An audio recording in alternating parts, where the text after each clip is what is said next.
Hi North Olmsted families.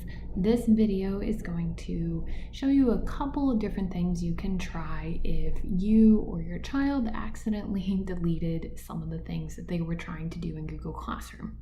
First of all, don't worry, it happens. The great thing to know is if you're using things like Google Docs or Google Slides, Google Sheets, forms, drawings, most of that stuff you can get back. So, first thing to try, if you ever delete text and you need it back, try Control Z. Hold down the Control key and hit Z for every time you want to take a step back. Command Z is what you would do on a Mac. So for example, I'm going to accidentally delete my pictures. I hold down Control, I push Z once, and there they return. If I do Control Z again, it will keep trying to undo those things. You can also see if you can locate the undo arrows or redo arrows in the program you are working. If you're on a mobile device and you happen to be in a document, undo and redo are typically in the upper right-hand corner if you're in a Google app. So start there. Let's say that doesn't work. So sometimes our teachers might give us a template. Here's my template right here. I open it. There's directions in here where I can type. Oh, I actually noticed some of the numbers seem to be missing. I must have deleted the numbers.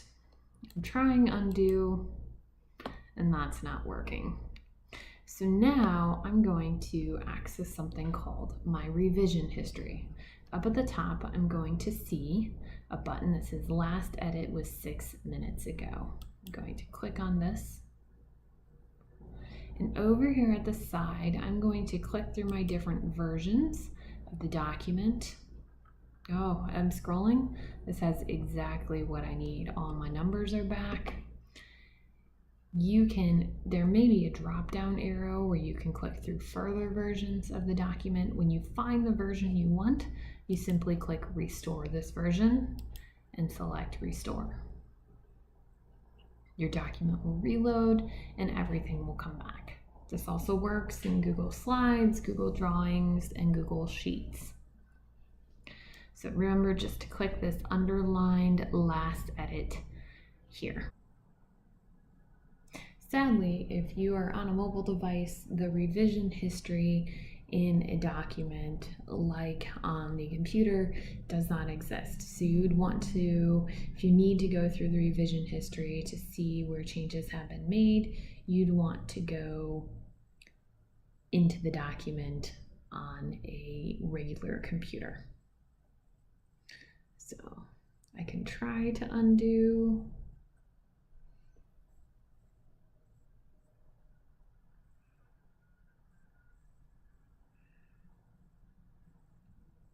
I'm seeing it's not letting me undo anything. So I'd want to hop back on a computer in order to make those changes or simply retype in what I need to add. The last thing that you can do, and sometimes this does happen, sometimes we accidentally delete the template or the template becomes such a mess that we need to start over again. So close out of the template, and over here is the template that I opened up from the teacher. If I accidentally hit the X here, I'm going to see that, that template was removed. There's two different things I can do. If I haven't really done any work, I can simply click Make a Copy, and it will make me a brand new template or worksheet. If I did a whole bunch of work and I don't want to redo it, that work is still in my Google Drive. So I can click Add or Create, click Google Drive, and then I'd want to search through my Google Drive. I can search by the name. Oh, here it is. And I can select it and add it back to the assignment. I don't need to click Make a Copy here. This can also happen on a mobile device. Okay, so let's say, for example, here's that template. I accidentally X and remove that template. I can add an attachment and I can find that template again in my Google Drive. So if I select Add Attachment and I tap Google Drive, I can look for that template in my Google Drive. And I know it happens to be in my classroom. Oh, there it is. I can re-add it back to my work.